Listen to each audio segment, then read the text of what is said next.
আসসালামু আলাইকুম viewers, GSM TV Arif থেকে আমি আছি আপনাদের মাঝে। আশা করি সবাই ভালো আছেন। সবাইকে ঈদ মোবারক। তো ভিউয়ার্স, আজ আমি আপনাদেরকে দেখাবো CIT TV vertical line problem. দেখুন নিচে কালো যে রেখার উপরে একটু সাদা সাদা সব বেশি হয়ে আছে। তো এই সমস্যাটা কীভাবে সমাধান করা যায় আমি সেটাই আপনাদেরকে দেখাবো। তো আপনারা আমার সাথেই থাকুন।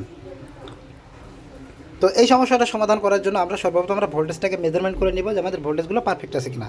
তো দেখুন আমাদের বি প্লাস বি যে 110 ভোল্ট, দেখুন 114 ভোল্ট পারফেক্ট আছে। তো এখন আমি দেখব আমাদের যে ভার্টিক্যাল সেকশনটা অর্থাৎ ড্রাইভার সেকশনটা, এখানে আমাদের ভোল্টেজটা ঠিক আছে কিনা। তো দেখুন আমাদের ভোল্টেজটা 28 volt, vertical section voltage perfect. তো এখন আমরা সিস্টেমের যে ভোল্টেজটা 8 ভোল্ট বা 12 ভোল্ট এটা আমরা দেখব। দেখুন আমাদের সিস্টেম ভোল্টেজ ঠিক আছে 11.34, 12 ভোল্ট ঠিক আছে। তো সাউন্ডের যে ভোল্টেজটা দেখুন, সাউন্ডের যে ভোল্টেজটা 16 ভোল্ট ঠিক আছে। তো আমরা আমাদের সিস্টেম যে চ্যানেল বক্স 5 ভোল্ট, দেখুন 4.94 ঠিক আছে। আমাদের যে সিস্টেম যে 8 ভোল্ট, এই 8 ভোল্ট আমাদের ঠিক আছে কিনা আমরা দেখব। দেখুন দেখুন আমাদের 8 ভোল্ট আমাদের পারফেক্ট আছে।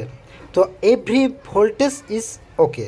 তাহলে আসলে প্রবলেমটা কোথায়? তো যে প্রবলেমটা কোথায় অ্যাকচুয়ালি আমি আপনাদেরকে দেখাবো, আপনারা আমার সাথেই থাকুন। তো এই প্রবলেমটা সমাধান করার জন্য আমাদেরকে সর্বপ্রথম 150কে একটা রেজিস্ট্যান্স নিতে হবে। তো এই 150কে রেজিস্ট্যান্সটা আপনারা কোথায় লাগবেন আমি আপনাদেরকে দেখাবো। দেখুন একটু জুম করলাম, এই যে ক্যাপাসিটরটার প্লাস এবং সামনের ক্যাপাসিটরটার যে প্লাস, এই দুইটা প্লাসে আমরা একসাথে এই রেজিস্ট্যান্সটা লাগিয়ে দেবো। তাহলে আশা করি আমাদের সমস্যাটা সমাধান হয়ে যাবে। দেখুন আমি একটু দেখানোর চেষ্টা করতেছি এই কানেকশনটা কোথায় গেছে। দেখুন লাইনটা একটু ছেঁড়া দেখে আমি একটা তার দিয়ে লাল কানেকশনটা যে দেখুন লাল যে ওয়্যারটা এটা আমি এখানে লাগিয়ে দিয়েছি। এই যে এই পিন থেকে এদিকে এসে আমাদের এই ক্যাপাসিটার প্লাসে গেছে। তো এখন আমি রেজিস্ট্যান্সটা লাগিয়ে আপনাদেরকে আমি দেখাবো যে আসলে এক্স্যাক্টলি আমি প্রবলেমটা সলভ করতে পেরেছি কিনা। তো যারা আমার নতুন টেকনিশিয়ান ভাইরা আছেন তারা অবশ্যই ভিডিওটি স্কিপ করবেন না, সম্পূর্ণ ভিডিওটি দেখবেন। আশা করি আপনাদের অনেক উপকার হবে।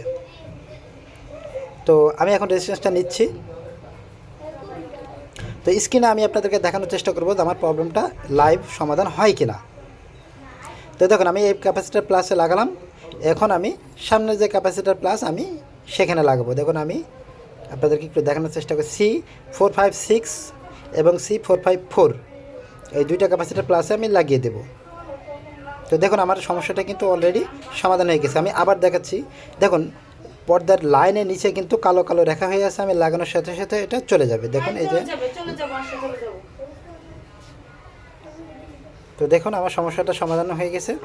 তো সবাইকে ধন্যবাদ।